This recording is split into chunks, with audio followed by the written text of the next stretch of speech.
And I want to welcome everyone to this special webinar presented by the Women's Association of Hilton Head Island. It is a special event. It is a Zoom event, but it is a webinar, which means you can see us, but we cannot see you. It is called Giving the Gift of the Conversation. I was going to say having the conversation, but we kind of jazzed it up a little bit. Giving the Gift of the Conversation. And it's going to be presented by Janet Porter, who I'll introduce in just a second. But this, again, is a webinar, which means you can see us. We cannot see you. We have it scheduled for 1 hour.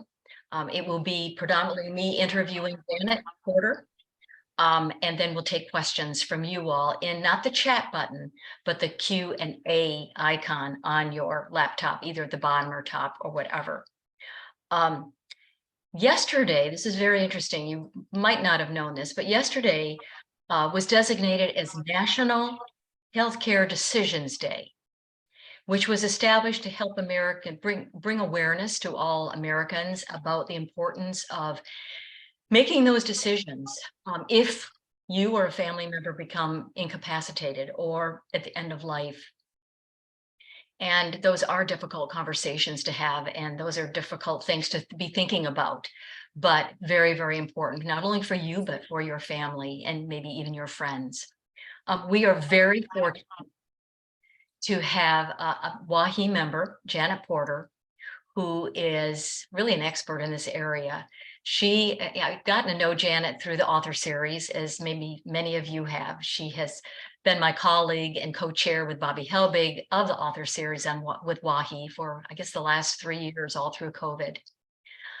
She is going to be also your secretary. She'll be on the board for next year, with Jane McAuliffe being your president. And what is very exciting is that Janet has been a healthcare administrator at some of the top hospitals throughout the country. And she also has been a public health educator, and she is a consultant. She is still working. She is a major strategic thinker in the healthcare arena, and she's a WAHI member. And besides being on the board next year, we're very excited that she had served her community in a number of ways. For the past 4 years, she was on the board of Hospice Care of the Lowcountry. She also is currently on the hospital board for Hilton Head Hospital, Hilton Head Regional Healthcare, Hilton Head Hospital Board. And she is also vice chair of the Beaufort County Library System Board. So she's a busy woman. Some of the components of this sharing will be from her TED Talk. If maybe some of you caught that several months ago, she did an outstanding job. And again, a very important conversation, and she is going to be sharing this gift with you all during this webinar. So at this time, I'd like to have Janet sign in. Hey, Janet, how are you? How are you? I'm good. I'm good. Thank you so much for leading this discussion today. And what we thought, instead of you just talking, that I would kind of prompt some questions for you. So again, we appreciate your time and all of you for viewing and listening. And if you do have questions, please use that Q&A icon for Janet. I can either relay those, or Janet can see them herself. So let's begin with, this is a very important conversation, very important topic. It is very near and dear to your heart, and I want you to tell us why, Janet. Well, Robin, it's interesting. When I was an undergraduate at Ohio State University, I went to the Newman Center and I took courses on death and dying. And I have to tell you, my sorority sisters thought I was depressed. They thought, why are you doing that? And I realized that it wasn't to me about death and dying as much as it was about treating people with dignity and treating those most vulnerable with dignity. And who's most vulnerable than people who are dying, particularly the elderly who are dying, oftentimes alone, and, in poor financial straits. And so, I was pleased to chair the board of Hospice Care of the Lowcountry the last 4 years. And I feel like I've come full circle, that this is a topic that I was concerned about at 19, and here I am 50 years later, still concerned about it. Right. And, what was really transformational for me, Robin, is I had a friend named Celeste Lee. And Celeste had had an interesting life. She had developed an autoimmune disease in her 30s, and the autoimmune disease caused her kidney to fail. So she had what's called ESRD, end-stage renal disease. And so she lived kind of under the specter of the fact that she would probably die young from really her mid-teens. She ended up going to college. She got a job. She ended up she was on dialysis for years, but she ended up getting a kidney transplant. And at the age of 28, living at home with her mom in Boston, she thought, I gotta live. And so she went on Match.com. This is like 30 years ago. And the second guy she matched with was a guy named Daniel Lee in Chicago, who was a Chinese professor at University of Chicago, who was divorced with a son. And they just totally connected, met one weekend in like Schenectady, New York, and blah, blah, boom, they got married. She said to her mom, I'm moving to Chicago after living her whole life in Boston.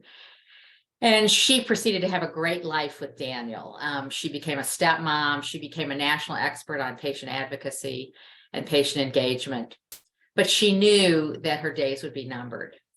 And when she got to be about 52, the doctors at University of North Carolina told her that she was the longest living dialysis patient in the United States. Wow. And dialysis is hard on you. And so, during the last year of her life, I spent a lot of time with her because she knew at some point she would choose to go off dialysis. And in one of those visits, Celeste said something to me really profound. She said, a lot of people have bucket lists, and the bucket lists involve trips they want to do, or events like graduations or weddings that they want to get to, or places they want to visit, or adventures. She said, that hasn't been my bucket list at all. She said, my bucket list has been to have as many authentic conversations as possible. And she said, the last year of my life has been the best year of my life because I've had authentic conversations about death and dying. Mm-hmm. And she said, Janet, not all my friends can go there. I mean, a lot of them cannot have those conversations with me, but every single person like you who has been willing to talk to me about what this journey is like, it has been like a gift to me. Mm-hmm. And so, what I want to ask people today is to think about, are you giving the gift of authentic conversations to those you love? Are you letting them know what's important to you at end of life? Celeste ended up having a hospice room in her house. My sister made a quilt for it. She was so proud of her quilt. And she really managed the whole process of her end of life. Mm-hmm. And she, did things like told Daniel that she wanted him to remarry, and he did. Mm-hmm. She, had very thoughtful conversations with her beloved stepson. I mean, she really managed that journey in a way that impressed all of us and taught all of us how it should be done. So Janet, what comes to mind about having that authentic conversation? I know Tuesdays with Morrie was such an amazing book, and I think a lot of people have read that book and know the importance and what it brings to mind, and having those important conversations.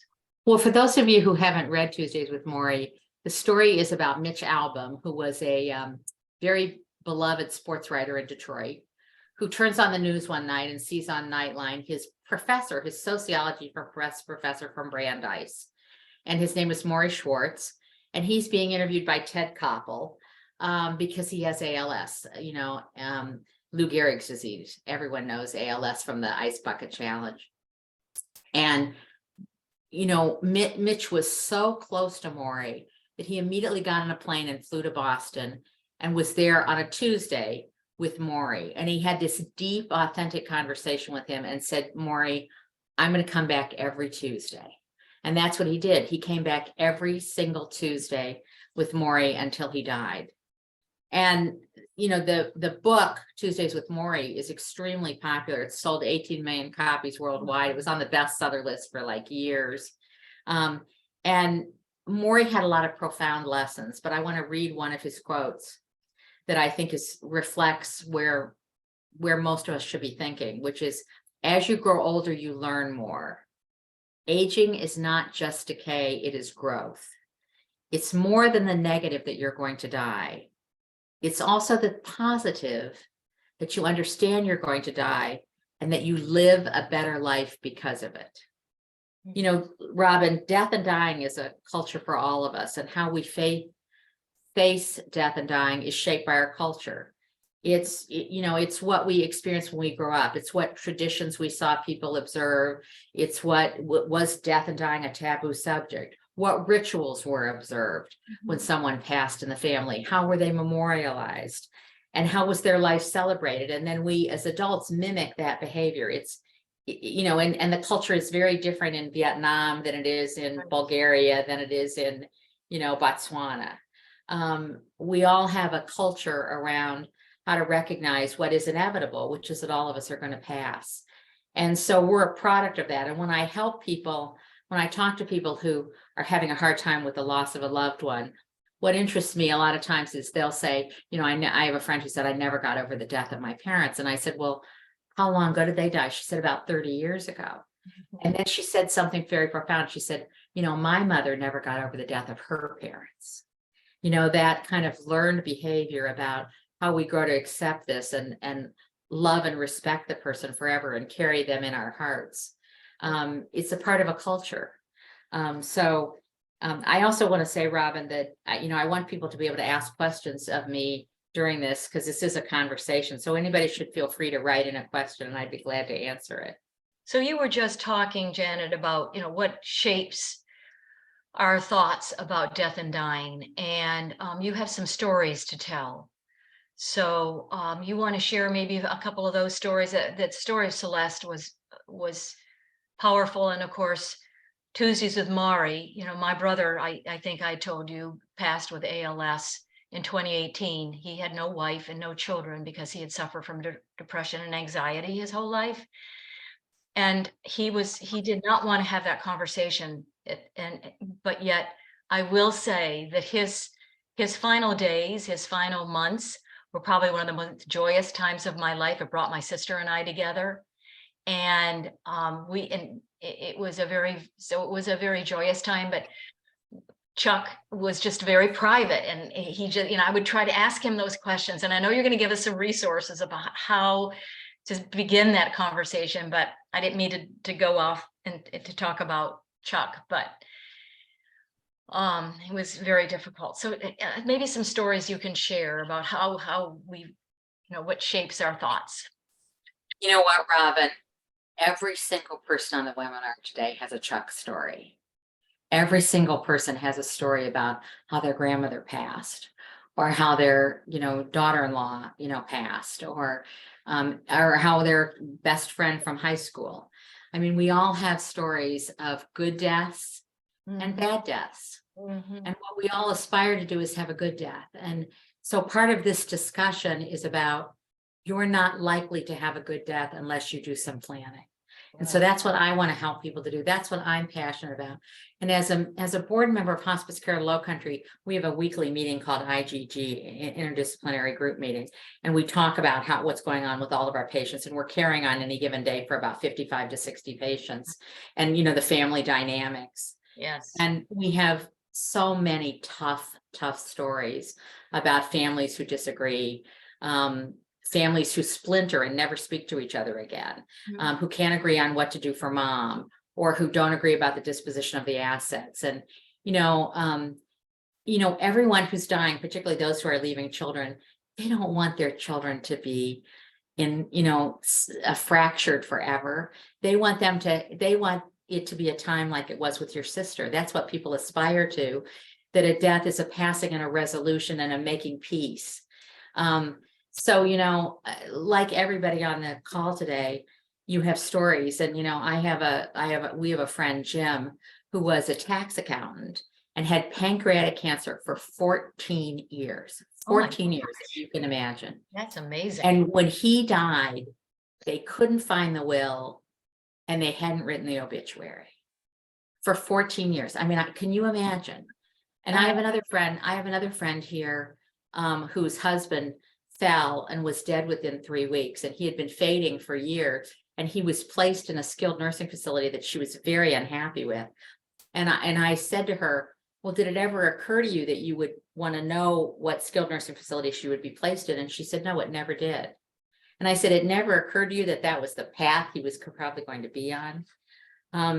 And, you know, I have a friend who died recently here who went through a 3-month process out in the hospital, back to skilled nursing facility in the hospital. She had 3 daughters. And the husband called me the week before she died and said, I want to put her in hospice care. And the daughter-in-law in Wyoming said, who had just been here, said, oh no, she's not ready. And she died 2 days later with no geez. hospice support. And, you know, I have another friend, Sue, who 10 years ago, not recently, went through the death of her. She has a brother and a sister, and went through the death of the parents. And the brother doesn't speak to his 2 sisters because he disagreed with how they sold the vacation home. Yeah. I mean, so I'm not telling stories that are any different than what any of the rest of anybody on the call could say on the webinar today. So the question is, how do we plan for end of life? And I want to tell a really good story. So a good story is that, in a way, is that we had a friend named Larry Burke, and Larry was a Marine. And Larry had like washboard abs. I mean, he was in great shape. And he said to his wife, Maggie, one night, I have really bad heartburn. And she said, you know, take some Tagamet or whatever. And he said, I took some. And he said, but I can't resolve it. I can't resolve this heartburn. And she said, should we go to the hospital? And he said, stop. I'm going to be just fine. Uh-huh. And he went to bed and died in his sleep. Yeah. And we were away on a trip, and I was so shocked that Larry Burke died, and I couldn't wait to get back and see Maggie. So I went to lunch with her about 2 weeks after he had died. And she said, this has been so much easier for me because of the book he left me. And I said, the book he left you? And she said, well, the Marines, because you're going to be deployed, and Marines have the highest mortality rate of any of the armed services, because the Marines are the first ones that go in. Ask Marines to prepare a letter describing what's important to them, what their passwords are, what they want the distribution of their assets to be, you know, what they want if they should be injured. She said everyone is expected to do that. She said, when I met Larry and he was 26, he had a book that described that, and every year he updated that book. Oh, wow. And the Larry Burke book had in it who the plumber was, and, you know, what their insurance policies were, and what their financial situation was, and what his medications were. She said it had everything I needed to know should he pass away suddenly. And she said, unlike so many other widows I know who are totally lost, she said, I just opened the book. And Janet, she knew that he was doing that along the way, right? Oh yeah, actually he updated it every year as her Christmas present. Oh, wow. Every year he would update it as her Christmas present. Right. And so she said, you know, I mean, she said, of course I'm shocked. He died at 65. I never expected him to die of a heart attack. She said, but I had a manual on exactly what to do. And my husband and I have what we call the Larry Burke book. Which is, Jim has done that for me. And even though I talk about this topic, we had not done that. I have it electronically, and I have it in a hard copy. Everything he takes care of that I would need to know. So there's things like that you can do that can be a gift to those surviving you to make things easier for you. And so you need to write. So what you're saying is you need to write it down yourself, or should you and your partner, your friend, your significant other spouse do it together? How do you? I have a book. I have a book for Jim that's everything that he needs to know, and he has a book for me that's everything that I need to know. What's in your book? Give me an example of what's in your book when you say everything that Jim needs to know. Well, I'm active in a lot of organizations. Right. I update this every year. I do the same thing. We do it in December. And so it has, you know, I was on the board, for example, of AARP. So it's the information on how to notify AARP, because they let other board members know when someone passes. So it's all that kind of information. It's information about who we send Christmas cards to, who we send Christmas gifts, because I do the Christmas cards and Christmas gifts. Yeah. It's information about, you know, about who to notify in the event of my death. You know, where I have a whole list of all the emails. I have a whole email listserv of who he should notify should I pass it. It has my obituary in it. I'm 69, and I've written my obituary because I'm not confident he would put in my obituary what I want him to say. Yeah, my mother wrote a 10-page obituary. I did have that with my mother, handwritten. Yeah, yeah. Well, I think about the person I mentioned before who was a tax accountant. I mean, they didn't put his obituary out for like a week because they couldn't decide what to say, even though he had pancreatic cancer for 14 years. Right. So it's everything that I've thought of that he needs to do. Truth be told, he takes care of more of the house stuff, like who the plumber and the exterminator Right. is, and Right. who checks the, roof, who comes and checks the roof every year and all that stuff. Right. So, Janet, we have a question. It's about, you mentioned wills and of course, making sure you have a will. But somebody said, many of us have relocated to South Carolina but have had our wills prepared in other states. Should we have a will updated in South Carolina? So there are some characteristics across states that vary in terms of things like probate and things like that. And so lawyers will tell you, you should update it for the state, but a will is a will in the United States. So if you're from Indiana and you die in South Carolina, that will is still applicable, even though you're a South Carolina resident. Okay, very good. All right. So you want to tell the driving Miss Norma story? Yes, I loved. So this is one of my top recommendations to the audience, is a book called Driving Miss Norma. And Driving Miss Norma is a memoir. And it's a memoir about Tim Bauerschmidt and Ramey Little, who are a married couple who were living kind of retired early and were living a nomadic life. They had a trailer, a small RV Right. that they lived in, and they just traveled around the country, and she did social media, and they were really nomads. And Nancy, I'm going to get to that question about living will in just a minute. And so every year they went to Michigan to see his parents, and they get to Michigan one year and in this small town, and Tim's father is in very bad shape. He's obviously dying. And he does die within a short time of them being there. Meanwhile, Miss Norma has been to the doctor and has been diagnosed with cancer. Mm-hmm. And so they sit Miss Norma down, and before the funeral even, they sit her down and they say, "Now, Miss Norma, here are your options. She's 90 years old. You can't stay in this house by yourself. You can either go to a skilled nursing facility here, to a senior living community here, or you can go to a senior living community in Pennsylvania where Ramey's mom is, or you could hit the road with us." So the next day they go to the oncologist with her, and he says, "Miss Norma, you have cervical cancer, and this is what we're going to do, and this is the treatment plan." And he goes through everything, and she listens attentively. And finally he says, "So what do you want to do, Miss Norma?" And she said, "Hell, I'm 90, I'm hitting the road." Much to their surprise. Right. So they got a bigger RV, and they said, "Miss Norma, we're going to go wherever you want to go." And they spent the next year traveling the United States. She had been in she'd been in the Army Reserves, Women's Army Reserves, WAC, and she wanted to go back to New Mexico. They took her to New Mexico. She ended up in this trip all around the United States, coming to Hilton Head, mm-hmm. and was in the Hilton Head St. Patrick's Day Parade. So Hilton Head is featured in the memoir. So Miss Norma ends up dying in the state of Washington. But it's an incredible book about living life fully. So the first thing that I want the message to be is you should live life fully. Even though this is kind of maybe, a downer topic, you should live life as if, like Miss Norma, what the heck, I'm going to, she had the best year. She said at the end, "This is the best year of my life." The movie rights for the book have been bought.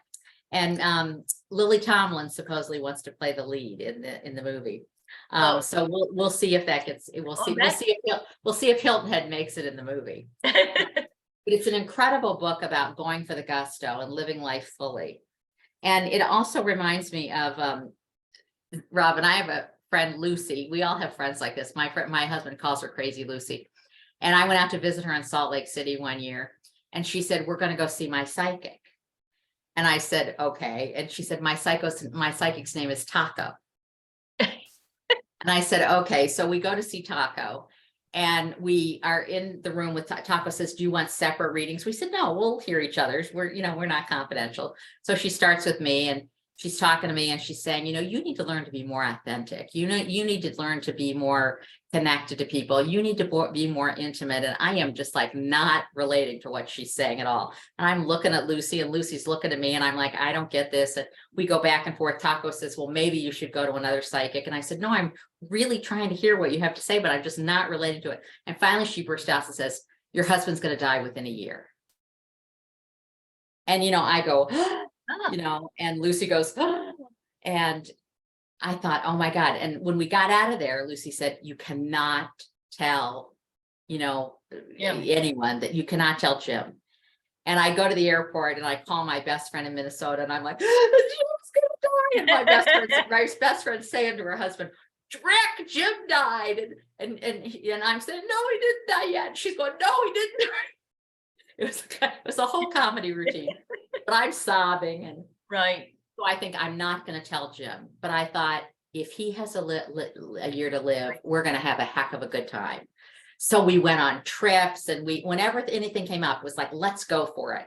We went on all these cruises. We went all over the world and we're on, it's like 4 years later. And he didn't die. He didn't die. He still isn't dead.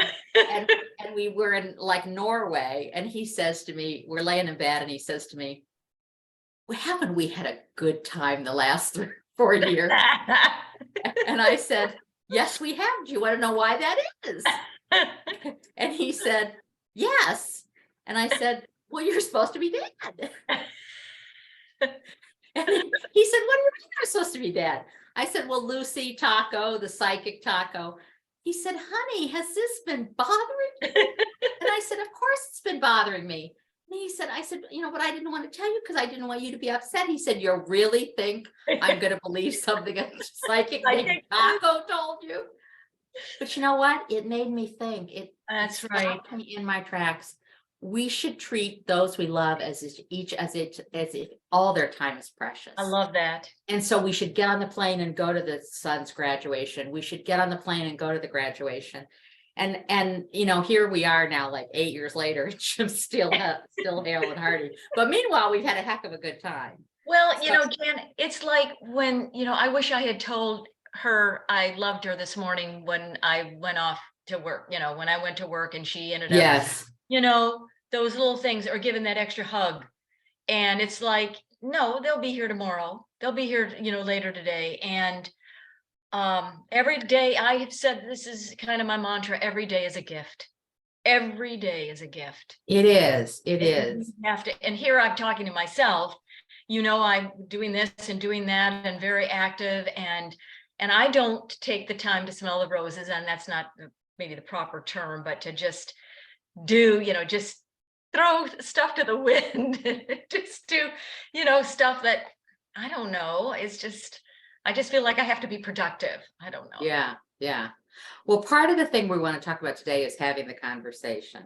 Right. So, first you live life fully. So that's the big message. But then the second message is you face the inevitable. Right. And the inevitable is that one of two things is likely to happen to you. You're either going to drop dead like Larry Burke, or you're going to have a slow decline.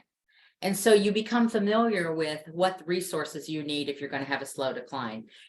People say to me, friends just stayed with us, and I said, do you know what skilled nursing facilities you would want to be in if something happened to Bob? And she said, no, how would I do that? It's very simple. You ask people what they would recommend. If they'd recommend Broad Creek, if they'd recommended,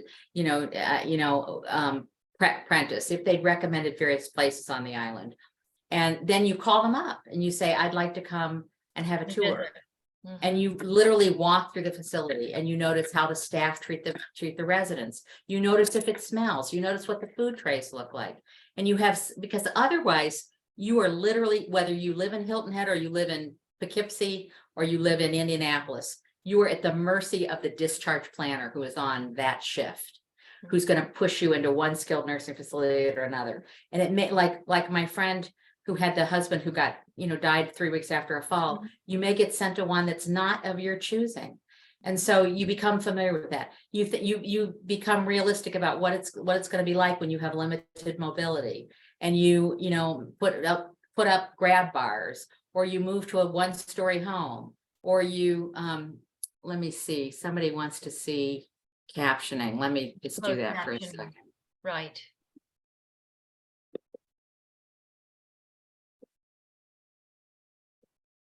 Okay, Is it so up? yeah, that's up now. Sorry about that. So, you know, you plan for that, and it, you know, you could go and visit 3 skilled nursing facilities in the morning and have some idea where you'd want your loved one to go in the event of an emergency. But it's also things like, we did a series of webinars when COVID hit as to how to prepare for emergencies. And one of the emergency squad people said, you should have a to-go bag by your door. And what does that? It's a plastic bag, you know, a Ziploc bag, Mhm. and it should have in it your medications, your insurance information, your living will, your, you know, everything you need to know so that you can just grab that. We have a baker chest right in front of the door. Right. My And it's- husband has fallen twice and I've had to call the squad. Thank God he hasn't had to go to the hospital. But you just grab that bag on the way out the door. So you don't get to the hospital and say, well, I don't know what his medications are. I don't, you know, I don't have the insurance information with me. You know, I don't have the right phone numbers of the people Right. that I need to call. You need it in one place. Like I've That's got exactly that, but I right. have it in different places. Now, we've got a question about living will. Do you recommend a living will? Absolutely, absolutely. And we're going to talk about how an easy way to get a living will in just a minute, because there's free, easy ways to do that on the internet that don't cost Perfect. anything at all. Okay, perfect. Of course, you review your finances and you make appropriate decisions for them. So you know, if you're going on a great trip to Costa Rica, you don't just not do any planning for it. Well, the end of our life is it's part of our journey. And so you need to plan for that, just like you would plan for any other. You planned where you went to college, you planned what job you would take, you planned to save money to buy a house. And so even though this is a distasteful topic for people because they can't imagine losing the love of their life, if you have a plan, it should give you solace that you know what they want and what you want. And then, you know, what you do is you think about what really matters to you. And most people report that what they want at end of life is control. They want control over their medical decisions. They want control over their comfort level. They want control over where they die. But but you cannot control what happens to you unless you plan. So the Conversation Project found in a national survey that 90% of people say talking with loved ones about end of life is important, but only 27% have actually done so. 82% of people in a California Healthcare Foundation survey said it's important to put their wishes in writing. 82%, yet only 23% have done so.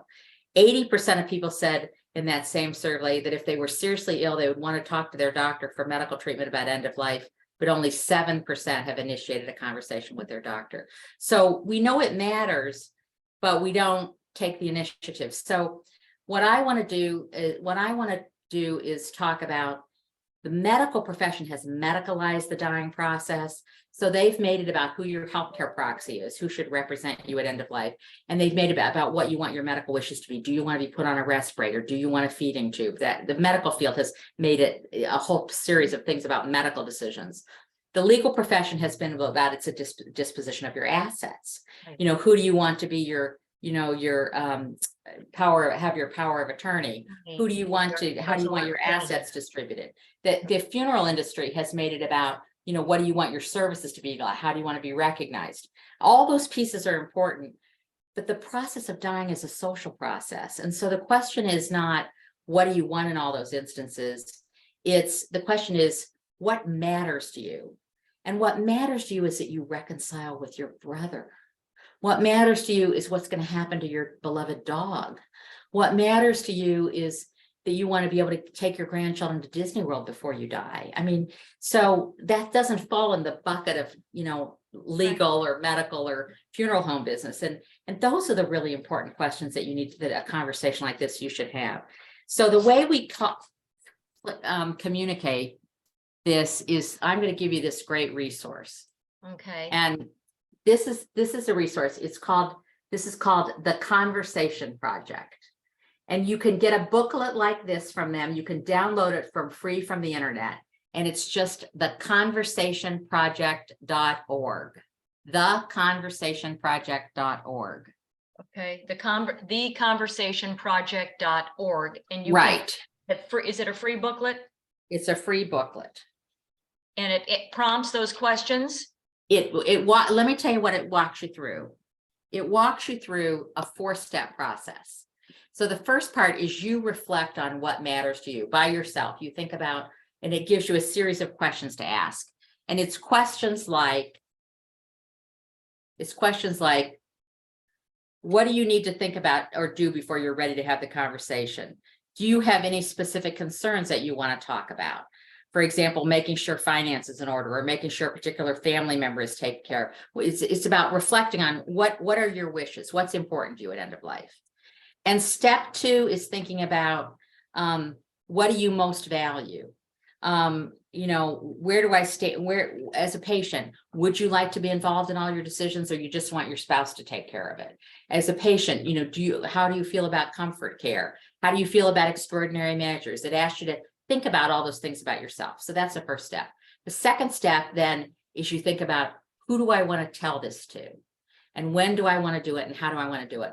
I want to have this conversation with my daughter and my son-in-law and my daughter-in-law and my son-in-law and daughter-in-law. And I want to have it at the kitchen table while they're here at Thanksgiving. I mean, who do you want to talk about? And what you want to do is you want to talk about the conflict between children about what to do for their parents who are well-meaning is heartbreaking. Mhm. And so what you want to do is have everyone hear at the same time what you've been thinking about. And when someone initiates this conversation, where you start the conversation, you don't want to poo-poo it. Do you know how many people report that they've tried to talk to their kids and, Mom, you're going to be fine. We don't want to talk about that. Yeah. Mom. No, Right. Mom wants to talk about it. She wants you to know. Right. And then the next thing you do is you actually have the conversation. And the Conversation Project said, we actually regret calling it the Conversation Project because it's not a conversation, it's conversations. Tons. You're opening the door to talk about what's important to you and what matters to you. And then after you have that conversation with those you love, then you go back and you reflect and you think, how did that go? I talked to 2 of my kids about it, but I haven't talked to the other 3. What do I want to change before I talk to the other 3? Mhm. With today's technology, it's better to do this in person. But if you want to have everybody do this, you can do it as a Mhm. Zoom. Right. I've been thinking, and I want you to know where my will is. I want you to know who my lawyer is. I want you to know what my finances are. And I want you to know that I'm at peace with, I've lived a good life and I don't want extraordinary measures. So that's what having the conversation, it's giving the gift of knowing what you want. Because, I'm sure this happened with you, with your parents, Robin, is you feel this incredible desire to do right by them. When someone, like with your brother, you love them and you want to do right by them, but you can't do that if you don't know what that is. So Right. for example, my husband and I, when COVID hit and people were going on ventilators and couldn't get off the ventilators, my husband and I, within a month of COVID, changed our wills, changed our living will and said we did not want to be put on a ventilator. Right. We'd had a good life. We didn't feel the need to be Right. put on a Right. ventilator and Right. rescued and spend 65 days in an ICU. Now I'm not recommending that for other people. That may be extreme, but that's the kind of thing you need to think about. And then the second thing that you want to do during this time period, I just want to mention is a lot of people really have profound spiritual crises. Do they believe in God? Do they believe in the hereafter? Have they been a good person? For example, in hospice care of the Lowcountry, we have a whole veterans program. It's Mhm. because veterans who've been at war Mhm. and many times killed people have different issues to resolve at end of life. And every hospice is required to have spiritual chaplains. Chaplains. Right. Our chaplain is Wonderful. his name's Charlie, so his name's Charlie Chaplin. I've interviewed him. Yeah. Yeah, great. isn't he wonderful? Yes, he's Love wonderful. Charlie. And Charlie can have a conversation with somebody who's Jewish or Hindu or Muslim or Christian.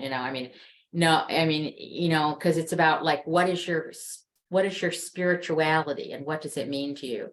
So a lot of times this end of life journey involves that discussion, and it involves the person who's dying wanting to talk with those they love about how they feel about God and how they feel Right. about whether they're at peace with the decisions they've made. Right. The other resource I want to mention relative to the question of the question of living will is there's another project called, and I wish we could put this in, it's called fivewishes.org. FIVE wishes.org. Okay. And fivewishes.org is a legal document that works in South Carolina. That's a legal that's actually a living will for you, and a will for you in terms of disposition of assets. And it's free. It's downloadable from the internet for free. And it asks you 5 questions. And asks you to think about those 5 questions. And I've got them written down here, just a minute. And those 5 questions are: who do I want to make decisions for me? Who do I want to be my healthcare proxy? What medical treatments do I want? What extraordinary measures do I or don't I want? How comfortable do I want to be? And that includes things like, do you want to die at home? Do you want to die in the hospital? Do you want everything done? The next question is how I want people to treat me. Do I want to be involved in all the decisions? Do I just want my spouse to take care of it? Do I want to make all the decisions and I want to keep this private? I have a friend, Robin, who told me 4.5 years ago that she had cancer. And she has never told anyone else. No one else knows. Because she feels like people will pity her. People treat diagnoses and medical information differently, and you need to respect that. And the last 5 questions is, what do I want my loved ones to know? What do I want them to know about how I feel about them? What do I want to know about saving the house, about who's going to care for my garden, who's going to care for my pets? Fivewishes.org. It's free. Okay. You know, I have a dear friend who, she has a sister, and her father has selected, where I'm going is the executor, or they now call it personal representative, has asked a cousin of theirs to be the personal representative because he doesn't trust the 2 daughters. And that, or let's say he picked one daughter over the other daughter, that can be a real source of tension in families. Who's the personal representative, or the executor of the estate? And that gets, again, but if that's your wish and you have it written down, and maybe the why behind it, like we probably will use our oldest daughter, which is my stepdaughter. But we need to let the other kids, the other daughters and my biological daughters know. Anyway, it gets so tense. Yes. And it's interesting. I have somebody who's a daughter-in-law who just found out that an aunt of her husband's named her as the executor, and she didn't know it. Wow. So a couple things: who you pick as your executor, you need to ask the person if they're willing to do it. That should not come as a surprise. It's a big responsibility. It And is. so you need to ask someone if they are willing to do that, number one. And number two, you should let other people know. Other people should know. You don't have to let your children know all the details of your will if you don't want to, but you should let them know, we've chosen Sally and this is why. Right. And so that's not a surprise to them, because again, it's those surprises. Now you're gone. The kids can't say to you, Robin, why did you pick Sally? Right. And so to make the passing as peaceful and as harmonious as possible. I mean, that's what you really want, is harmony. You want to be able to celebrate the person's life and feel good, and not be with discord with your brothers and sisters or cousins or whatever. And so you're saying discord happens if you have not had this conversation, if you have Exactly. transparent. And it's interesting. I used to teach personal financial planning at several colleges, and I would start out and say, I know this is going to be shocking. I would say to students sometimes, I'm going to talk about my sex life. And they would go, no way. And I'd say, no, I am. I'm going to talk about my sex life. And they're like, no, you're not. And I said, no, I'm not. Because we're raised to believe that's a taboo subject. But I am going to talk about personal finances. And you would be what if I tell you how much I made this year, or how much my husband and I are worth? You would be equally kind of put back, because you'd say, those are taboo subjects. So we have culturally these taboo subjects. Like, I can't tell you how often my best friend has sex with her husband. I can't tell you what her net worth is. And I also can't tell you, because she hasn't shared with me, what her wishes would be at end of life. But I know she shared them with her husband, because I've been adamant about that. Right. So it's no wonder that these conversations are uncomfortable, because culturally we've been taught this is taboo. It's not polite to talk about in public, Right. and so it's no wonder that people feel uneasy about, how do I broach this? And you can be the model. I just read a book about breaking the cycle of abuse, of domestic abuse, Oh, gosh. and the cycle of not handling death well. You can break that cycle. You can be the person who sets a new standard for how to handle it in a way that models behavior for other people in your family. So Janet, we have a question from someone that does not have any children. All right. So is there a different approach if you have a spouse or a significant other, but you have no children? How who do you have that conversation with? Obviously your significant other, but whom else? Who else? Well, it could be the easy question, which is, this sounds trite, is that it's whoever you're closest to. Let's suppose that Friend. you've had the conversation with your spouse, but you believe your spouse is going to predecease you, or does predecease you. So Right. many of my friends have been widowed in the last couple of years. So then you share that information with whoever you think is going to be, your friend to the end, let's say. It Right. might be a cousin, it might be a next door neighbor, it might be, a colleague that you worked with. But you share that information with somebody who you feel will stand by you and be there for you, and be, for example, your healthcare proxy. Like, the question is, if you're incapacitated, let's say you're in a coma, medically induced coma. I think some of you may know this story, but we have a friend here in Windmill Harbor who is 69 years old, who choked on bread one night and Yes. became brain dead and died. Right. And I went to the hospital with her husband, and she was taken off life support the next day. So, it just was like that. And she fortunately had a will, and Bob knew what Pat's wishes were. And her children did too. Her children were there. But it's whoever you feel most comfortable with. And then the second question about that I want to say is, the natural tendency is for people to leave assets, either some or all their assets, to children or grandchildren. And, one of the things that people who are childless often do is they have an opportunity to have great impact in their community if they're passionate. So thinking about what matters to you at end of life, I'm very passionate about this topic, about end of life care. So, hospice care at Low Country is in my will.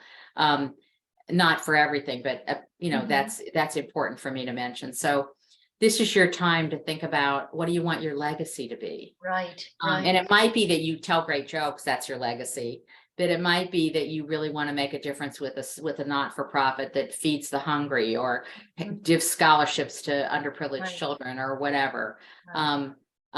But you should have there are lawyers who can be representatives, who, for some people who are really elderly, like 100 years old, and had no children and had no spouses, and all their friends are gone. Right. They oftentimes will have a lawyer be that person who knows everything about what they want. But otherwise, it should be whoever you feel closest to, that you think will stand by you at the end. So there's a question. I am from Canada, where we now have MAID, medically assisted death. Do you hope this comes to the United States?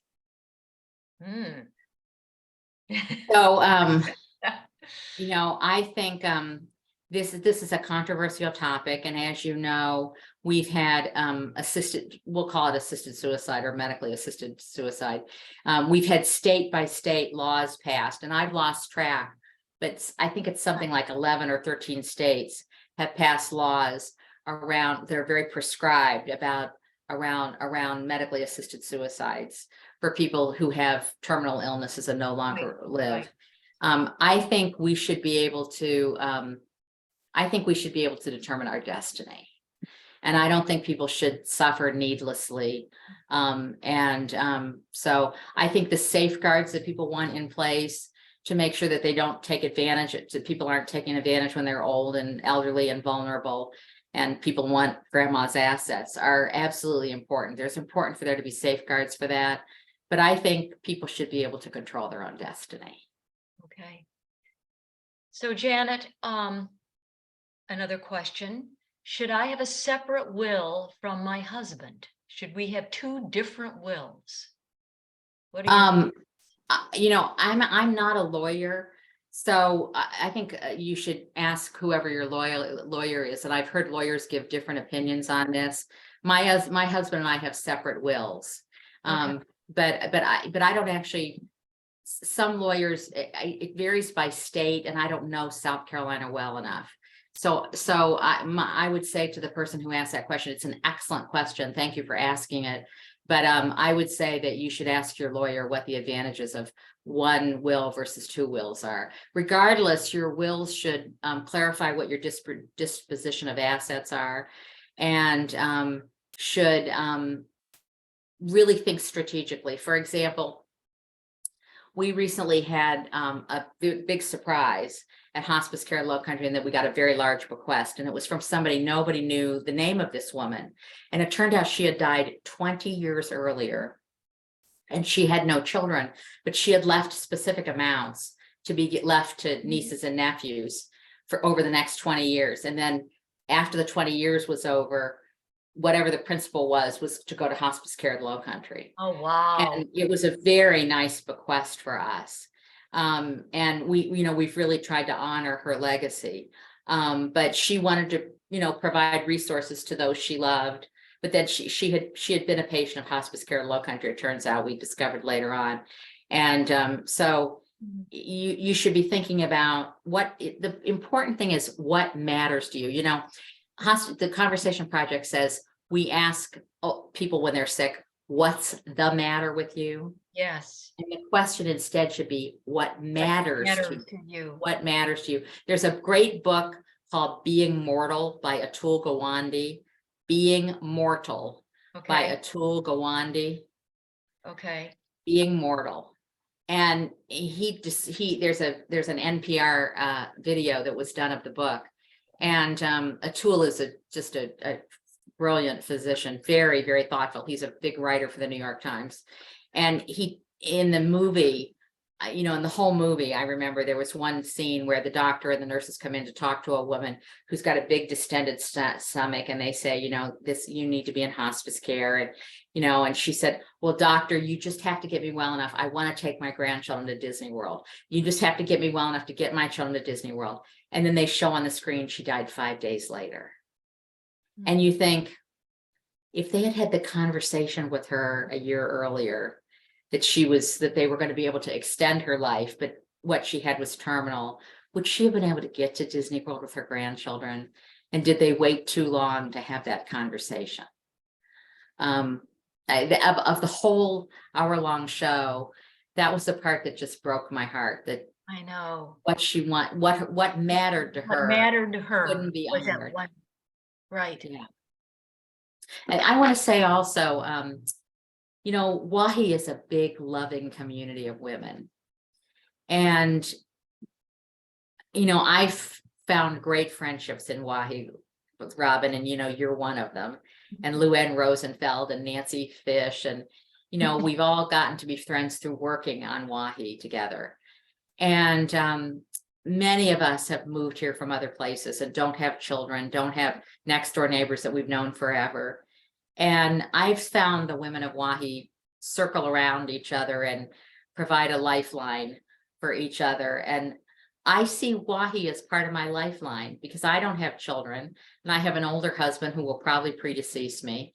And, I think my girlfriends are going to be there for me. It's those relationships you develop, those friendships you develop with people that are where we care for each other through thick and thin. Mm-hmm. I agree. And Janet, your service to the community, particularly hospice care of the Low Country, there is a question here about hospice, and when does hospice come in with Kathy Goodman's brother, who was just diagnosed with ALS. And what I'd like to say is, Kathy, let's go offline and I will get in touch with you. I want to talk with you about kind of what we went through with Chuck and his ALS, his same decisions, although he did use a feeding tube, but hospice was there for him for really the last year of his life with many things. And there's a lot of misinformation about really what hospice is, but it was a lifesaver for our family. And I'd love to talk, Kathy, a little bit more in detail about Chuck and your unfortunate diagnosis with your brother. Let me answer that question. First of all, Medicare requires that a doctor certify that the person is expected to live less than 6 months. So that's what qualifies for hospice care. You have to have a doctor who says you likely live less than 6 months, but that doesn't mean you will live less than 6 months. On Christmas Day, my husband and I visited 5 patients who were in hospice care, and we were with a woman who had severe dementia and was at home, and she had been a patient of ours for 3.5 years. So, doctors aren't, totally prophetic about this. They do the best thing. She's far outlived what those doctors originally estimated. So that's the only requirement for Medicare payment, is that Medicare pays for hospice care. Number one. Number two, what is hospice care? Hospice care is comfort care. Right. It's really the ability to help people understand everything about spiritual needs, comfort needs, and to manage the care however the patient and family want. If they want it, we believe most of our patients and families want to be at home, and we do everything we can to get them the right hospital bed, to get them the right physical therapy if they want, to get them whatever they need. So that's hospice care. I want to mention one other kind of care, Robin, real quickly before we go off, which is palliative care. Right. We did not have any palliative care. Is like, I say to people, Chronic. 50 years ago, there were no emergency room medical doctors. People who were working in emergency rooms were pediatricians and internists and family practitioners. And then there became a specialty called emergency medicine, and you went and did a fellowship and got board certified in emergency medicine. Well, that same thing is true of palliative care. It's a specialty. You do a fellowship in it, and then you get board certified. We did not have any board certified physicians in Beaufort County until October. In October, 2 physicians got board certified who have all the training in palliative medicine. One of them is the medical director of our palliative care program. And what's palliative care? Palliative care is a comprehensive way to help people manage their symptoms. So you'd like to think that your primary care physician or your oncologist manages symptoms, but they really are not expert at it. So now they recommend that oncology patients right away have a palliative care consultation to manage the constipation you have, the dry mouth you have, the dry eye you have, the pain in your back. The oncologist wants to save your life, and they're not as thoughtful about managing symptoms. So palliative care. So if you have really bad arthritis, if you have really bad diabetes, if you have any major chronic condition, you're a candidate for palliative care, and Medicare pays for that also. And we have a big palliative care program at Hospice Care of the Low Country. And what happens is a team comes to your house and evaluates everything and develops a plan for you. And they might not see you again for 6 months, or you can call the next week and say, well, I'm still really in pain. So and you don't have to be dying. You could live 10 more years, but it helps you manage patients manage those chronic conditions. That's what palliative care does. And I would think it's going to be becoming even more and more needed and popular as people are living much longer, wouldn't you say, Jenny? Yeah, and I want to say Community Foundation of the Low Country gave us a big grant to start this program because they saw the need was so great here with our elderly population. Right. Oh, Janet, this has been outstanding. I want to review very quickly the resources you've mentioned. You mentioned 5wishes.org. You also mentioned the Conversation Project. .org. theconversationproject.org. And then the book, Being Mortal, Atul Gawande. Yeah, Gawande, Atul Gawande. And then I guess in closing, it's about what matters to you, not what is the matter with you, but what matters to you. And any closing comments, Janet, you want to make? You've done a great job. This has been outstanding. And it's just, I can't believe our time is up. Well, I just want to say, my name is in the directory, Janet Porter. If you have questions, feel free to call me or email me. It is like in my soul to help people face this at end of life. I've been a hospital administrator my whole life, and I feel really comfortable talking about these tough subjects. So anybody who's on the phone who wants to, who wants to recommend to somebody that they give me a call, I want to help people. I'm hurt when my friends go to the hospital and they don't call me, and then because I'm on the board, and they say, well, I didn't need to call you, everything was fine. I'm like, but why didn't you call me? So that's the one thing. Second thing I want to say is be like Miss Norma and live life fully to the end of life. Live life fully, but also have a plan, because plan will give you solace, and it is a gift for you to share with your loved ones what's important to you and what matters to you. It's a gift you're giving them, and they will be forever grateful. Thank you, Janet. You're just the best. I love you. Thank you. Thank you. And thank you, ladies, for staying with us. We had a good group on this webinar, and we appreciate your time and this important conversation that we've had with our wonderful resource, Janet Porter, who is a Wahi woman, and she will be here for all of us. And we appreciate you, Janet, so much. And ladies, have a wonderful rest of your week. And we'll see you next time on this. Well, maybe we'll have another special event webinar next year. Thank you. Bye, everybody. Bye, Robin.